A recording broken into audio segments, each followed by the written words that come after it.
In this video, we're going to do a little revision of everything we know about triangles, both right angle triangles and non-right angle triangles. First, let's start about how we define triangles. So there's two ways that we can define triangles, either by looking at their sides or looking at their angles. So if we start by looking at the sides, well, depending on how many sides are equal to each other, that is how we define the triangle. Equilateral, every single side is equal to each other, and on top of that, every angle is also equal to each other. Isosceles, two sides are equal to each other, therefore two angles are equal to each other. And then a scalene has three different side lengths. And then we have some more definitions for the angles. So every triangle can be one of these three categories. Acute, all angles are smaller than 90 degrees. A right angle triangle has exactly one angle that's 90 degrees. And an obtuse has one angle that is bigger than 90 degrees. And as a friendly reminder, all the angles in a triangle always add up to 180. That is the main property of triangles. And just a little vision of something that is in Montreal back home. This is the Biosphere. So it's a building which looks like a sphere, but is actually made up of triangles. So I thought that was an interesting thing to see in here. Okay, first let's deal with only right angle triangles.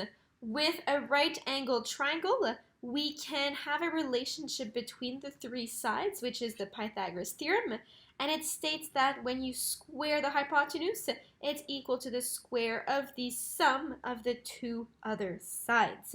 So the Pythagoras theorem is only for right angle triangles, and it's an equation that links side lengths only together.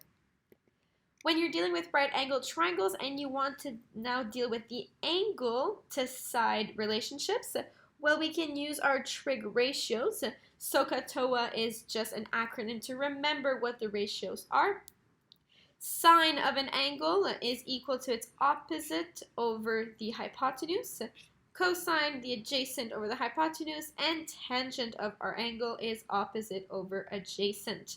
Whenever you are dealing with trig ratios, it is crucial that you first identify what is the angle that you are working with, and then you can create your equations based on the size that you're interested in. Okay, let's do two examples. We have two right angle triangles here. First one, we're looking for a missing side. We have an angle. So since we're using the angle 57, we can identify that the missing side is considered the opposite side and that the 11 is the hypotenuse. So since we're dealing with opposite and hypotenuse, we're going to be using the sine ratio. So sine of 57 is equal to opposite over hypotenuse.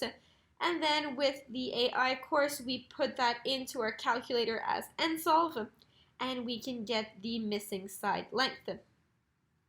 Now let's look at our second example. Here we're missing an angle, and we have two sides given. Since we're interested in this angle, let's identify what sides we have. 6 is the hypotenuse, and 4 is considered the adjacent side. So adjacent and hypotenuse, we are interested in the cosine ratio. So we have cosine of our angle is equal to the adjacent over the hypotenuse. And again, we can put this into our calculator for nsolve to get our answer. And this was a little recap for right angle triangles. We can either use Pythagoras theorem or trig ratios. Now moving on to non-right angle triangles. With non-right angle triangles, we cannot use trig ratios or Pythagoras theorems, but we can use cosine rule and sine rule. So this is a little reminder of the cosine rule that we've seen before.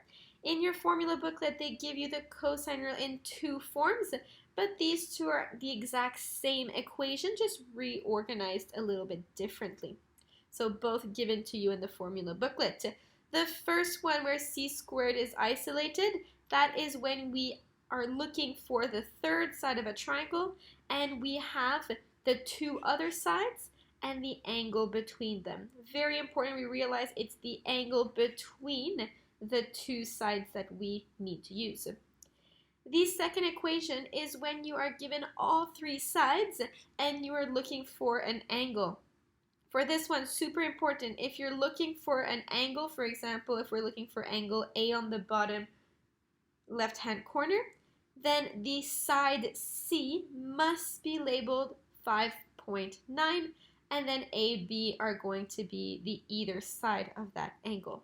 So the choice of where you label your triangle is super important for cosine and sine rule. Let's do an example for cosine rule.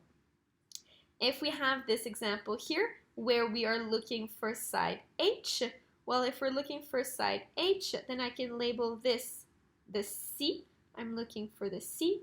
And I have the condition, in fact, that I have the two sides and the angle sandwiched between them. Therefore, I can use that in my equation. And I'm going to get the following equation that we then put into and solve, and it can give us an answer. The other example here is we're looking for an angle A. Very important, since we're looking for this angle, its opposite side needs to be our C side. So in our equation, we're looking for what we could call angle C. Therefore, the side C needs to be the 5.9. That is the only thing that will allow us to have a correct answer for this question. A and B doesn't really matter, but the choice of C is crucial. And then when you create the equation, notice you have your 5.9 be the C, and then you put this into and solve, and you find the angle is 104. Now time for a little recap for sine rule. Sine rule is where we're looking at kind of ratios between angles and their sides. So remember how we label all the triangle. When we have the triangle ABC, we always label the angle and then its opposite side. In the formula booklet, there are three parts to this equation, but of course, when you're using this equation, you're not going to have two equal signs. You're going to choose only one of these. You're going to choose A divided by sine A is equal to B over sine B, right? You're going to use only one part of this equation. Let's try some examples together. If we have our first equation here, we are looking for side X, and we have X, its angle is 80, and then side 7, its angle is 60, the opposite. So we can create these ratios where we have 7 over the sine of 60 is going to be the same thing as X over the sine of 80. So very important we build these relationships with the opposite sides and their angles, and then we can use and solve to find our missing side length here. The most common mistake is that we forget to put sine of an angle, so just make sure you use the formula booklet to remind yourself to put sine of an angle. If we look at our next example where we are missing an angle this time, so the angle we're missing is X, its opposite side is 8, we have the angle 80 and its opposite side is 10. So I can create this equation where I have 8 divided by sine of its angle X. It's going to be equal to 10 divided by sine of 80. And in applications, we can simply write the first equation and put everything into and solve to get our answer. So that was a little recap for everything in terms of right angle and non-right angle triangles. This is a fun little flowchart which is referenced from Cognity that kind of helps you out remember when to use which of the equations we've just seen. So is it a right angle triangle? Yes. Well, you have two options, right? Trig ratios or Pythagoras theorem. If it's not a right angle triangle, well, you can use sine rule or cosine rule here. Okay, so we're all familiar with the area of a triangle, which is 1/2 base times height divided by 2. So if I take this triangle here, and I have my base B, and I just draw the height of the triangle. Well, we would agree that the area of all of this triangle is, in fact, 1/2 base B times height. Well, we can use this equation to create a second equation for the area of a triangle.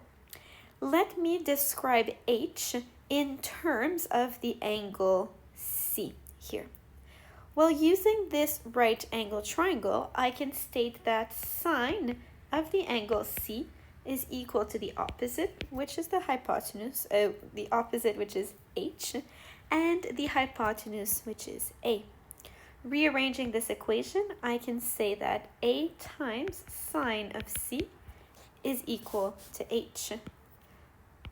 All of this is equivalent to H. So I can write that the area is equal to 1/2 base times A times sine of C. And now this is a very interesting equation, and this is actually an equation that's given to you in the formula booklet, where we have A is equal to 1/2 AB sine C. So this is in the formula booklet. And I want you to realize what is super important about this. Sides A and B, if I highlight what they look like, these sides A and B, this is my side B, and this is my side A. And then where is angle C? Angle C is found right between A and B, so kind of sandwiched between A and B. So this formula is going to hold true as long as we have A and B and then the angle between them. We're going to be able to use this formula to find any area of our triangle. Let's use the equation we've just learned to answer this one. ABCD is a quadrilateral where we're told that AB is equal to 40, BC is equal to 50, CD is equal to 70, and AD is equal to 30. And we have a 90-degree angle here. Find the quadrilateral ABCD. What we know is that the area ABCD, so the whole thing, is of course equal to the area of our first triangle plus the area of our second triangle. Okay, let's play around with this question here. Well, first we can easily find what is the area of triangle ABD because it's a right angle triangle. So this triangle has the area 1/2 30 times 40. So this is the area of this triangle here. Next, we need to find the area of the second triangle, which is C or BCD. Well, for this triangle, we only know two sides of the triangle. So we only know 71 and 50, and we know absolutely no angles in here. So the first thing that we're going to have to do is we're going to have to find the missing side, which we can find with Pythagoras theorem from the first triangle. And using Pythagoras theorem, you're going to see that this side is 50. For those of you who realize we're dealing with Pythagoras triplets, for those of you who don't, that's completely fine, because in the Pythagoras theorem formula, we can simply do that on our calculator. We're going to get that the side DB squared is equal to 30 squared plus 40 squared. So you can put that in the calculator and you're going to get your 50. Now that we have all three sides of the triangle, well, we're getting closer to being able to use the formula, which is 1/2 AB sine C. However, we need to have one angle. So it doesn't matter which one we find. Let us find this angle here, labeled angle C. If I'm looking for this angle C, I can use cosine rule. So using cosine rule, I'm looking for an angle. So I'm going to use the form given to you in the formula booklet that says cosine of C is equal to A squared, 71 squared, plus B squared, 50 squared, minus C squared, 50 as well, squared. And then all of this is divided by 2 times 71 times 50. You're going to put all of this in your calculator as n solve, and you're going to get that the angle of C is equal to 44.8 degrees, rounded to 3 significant figures. And now we're in a good position to find the area of our triangle. If we're using angle C, then we have to use the sides that are sandwiched. So we have 71 times 50 times sine of C, which is 44.8. And when you put that into your calculator, you get that the area of this triangle is 1,249.95. And here we're dealing with centimeters squared. Oh, sorry, not centimeters, meters squared. Meters squared. And then if we're looking for the total area, let me change colors. The area total is going to be adding up our two areas together. So one plus the other one, and we're going to get 1,850 meters squared for this total area. So here we used a combination of different learnings. We used our formula for area, and we used our formula for cosine. As a reminder, all of these formulas are given to you in the formula booklet. What you need to remember is how you label any given triangle. So any given triangle, if you label the angles A, B, C, we'll make sure that you're labeling these sides correctly. This would be side A, this has to be side C, and then this one has to be side